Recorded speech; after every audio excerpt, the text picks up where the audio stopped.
이제 우리가 무엇을 공부할까요? 문학 작품 속 과거의 삶을 이해하는 방법이에요. 문학 작품을 읽으면 거기서 뭐 50년 되건 70년 되건 냄새가 나고 있습니다. 이걸 우리가 이해하는 방법 여러분들께 알려드리도록 할게요. 너무 우리가 자세히 알려주는 거 아닙니까?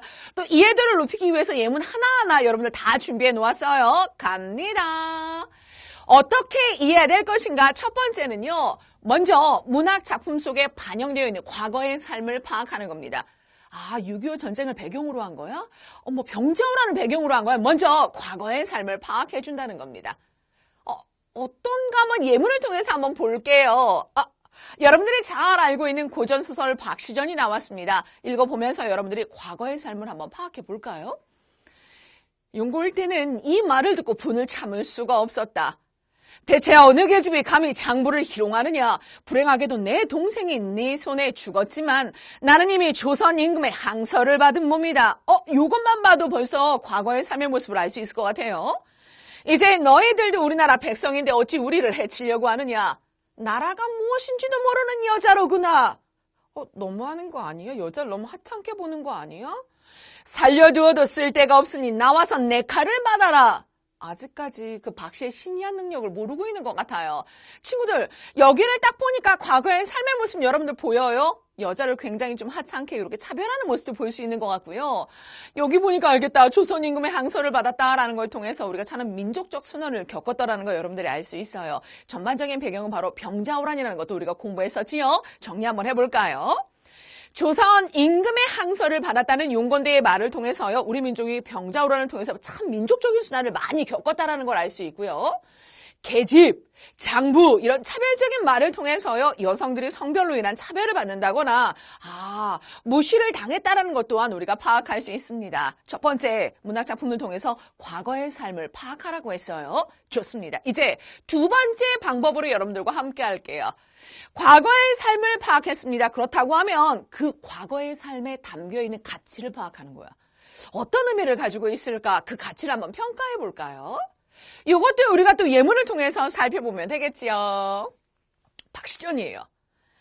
이때 박씨 부인이 옥으로 된 발을 걷고 딱 나와서 여러분들 부채인가요? 손에 옥화선을 쥐고 불을 향해 이렇게 쫙 했더니 다 저쪽으로 가잖아. 그러자 갑자기 큰 바람이 불면서 불기운이 오히려 오랑캐의 진영을 이렇게 덮쳤습니다. 야, 우리 어떤 여인의 그 신이한 능력을 딱 보여주지요. 오랑캐 장졸들이 불꽃 한가운데서 천지를 분별하지 못한 채 넋을 잃고 허둥거리다가 무수히 짓밟혀 죽었습니다.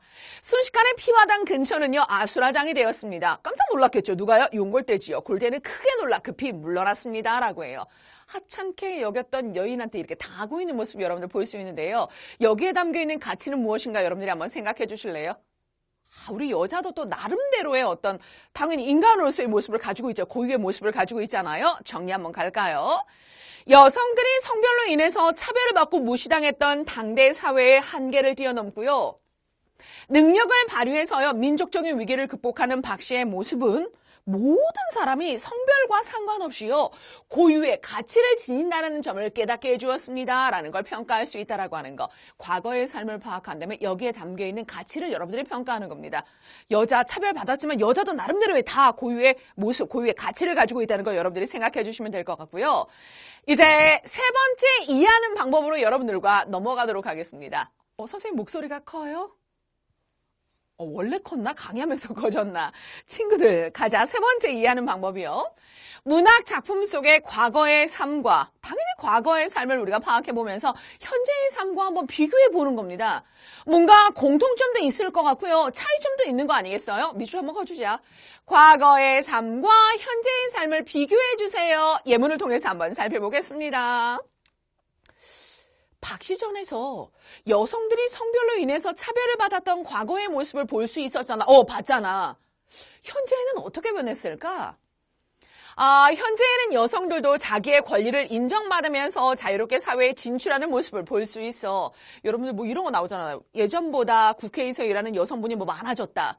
이번에 보니까 이제 여기서 별 4개짜리 여자가 나왔다 이런 것들 좀 많이 보지 않습니까? 진짜 우리 여자들의 능력도 또 사회에 진출하는 모습을 많이 볼 수 있습니다. 그런데요, 아직까지도 사회 곳곳에는요, 남성이 여성보다 우위에 있다라고 하는 생각이 남아있기도 해요.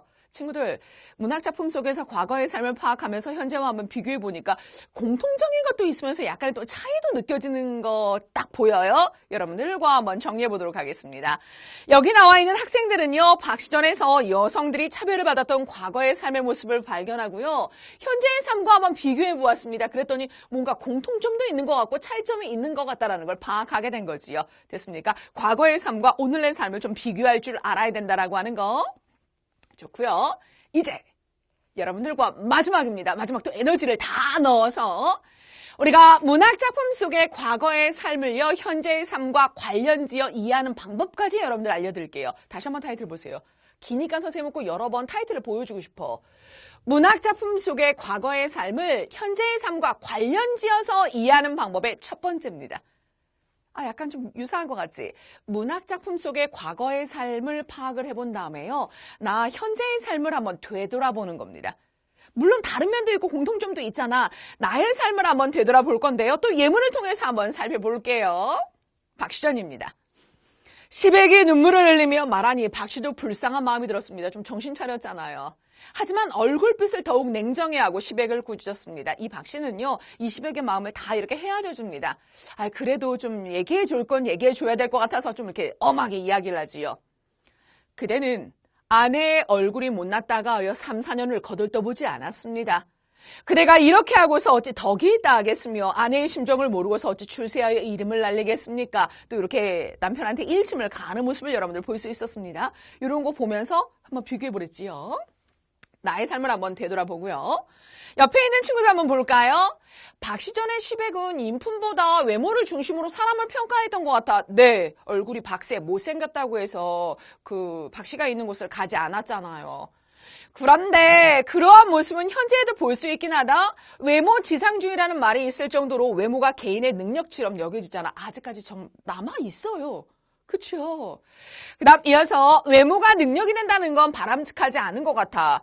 외모만을 중시하면 내면의 아름다움과 같은 소중한 가치를 잃어버릴 수 있을 것 같거든 이라고 나왔습니다. 친구들 아까 타이틀이 뭐였어요? 이렇게 예문 보고 나니까 또 기억이 안 날까 봐. 과거의 삶을 통해서 현재의 삶을 한번 되돌아보라고 했습니다. 이 친구들이 한번 이렇게 다 되돌아봤잖아요. 아직까지 좀 외모 지상주의가 조금 남아있는 것 같은 이런 거 보여주었지요. 한번 정리할까요? 같이 읽자. 학생들은 박시전에서 외모를 중심으로 사람을 평가하는 과거의 삶의 모습을 파악을 했습니다. 그 다음에 현재의 삶을 한번 되돌아보라고 했잖아요. 또한 학생들은요, 외모를 중시하는 모습이 현재의 삶에도 이어지고 있기 때문에 이것을 우리가 조금은 경계해야 되지 않을까라고 이렇게 한번 판단하고 있는 거지요. 과거의 삶을 파악하고 현재의 모습을 한번 되돌아보라고 하는 거, 아직까지도 외모 지상주의가 조금은 남아있는 것 같다. 됐습니다. 이제 여러분들과 마지막 두 번째예요. 이해하는 방법 두 번째로서 우리가 문학작품 속의 과거의 삶이요, 현재의 삶에 전하는 어떤 메시지가 있을 겁니다. 문학작품을 딱 한번 읽고 나니까 과거의 삶의 모습이 담겨 있는데 그걸 통해서 뭔가 우리가 교훈을 얻는 거야. 교훈이나 의미를 한번 찾아보겠습니다 라고 해요. 과거의 삶의 모습에서 뭔가 우리에게 던지는 메시지를 한번 찾아보자. 나 이것도 알겠다. 여러분들이 알다시피 이 시백은 그 와이프가 못생겼다는 이유만으로 많이 이렇게 배척을 했지만 이 아버지는 박 씨의 내면을 더 알아줬던 사람이잖아요. 외모는 볼품없지만 신기한 능력을 지닌 박 씨를 보고 놀라며 기뻐하며 너의 신기한 술법은 귀신도 측량하지 못하겠구나. 저 잠시 집에 좀 다녀올게요. 이런 다음에 확 막 하잖아. 그 신기한 모습을 보이잖아요. 박 씨의 외모가 흉하다며 천대하는 가족들의 행동에 미안함을 느끼면서 이 시백의 아버지, 내 자식이 어리석다 보니 어진 아내를 부대접하여 부부간의 즐거움을 알지 못하고 있습니다.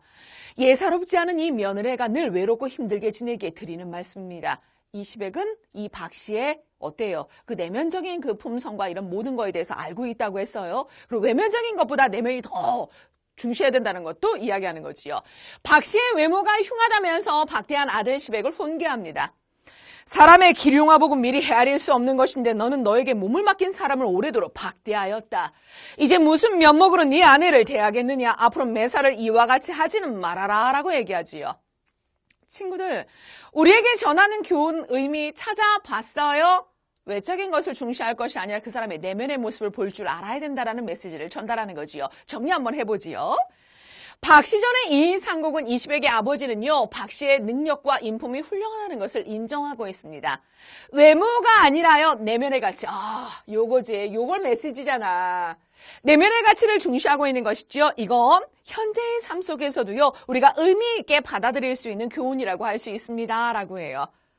우리가 참 이게 많은 것을 공부해 봤습니다. 선생님이 이렇게 한마디로 요약해서 말씀을 드리도록 할게요.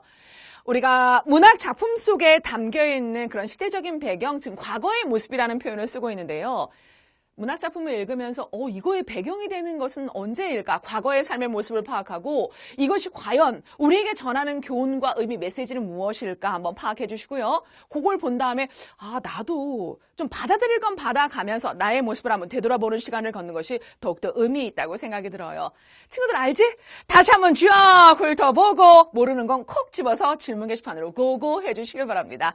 오늘 시간도 육생과 열심히 해주셔서 너무너무 행복해요. 다음 시간에 더욱더 노력하는 모습으로 만나요. 진심으로 사랑합니다. 안녕히 계세요.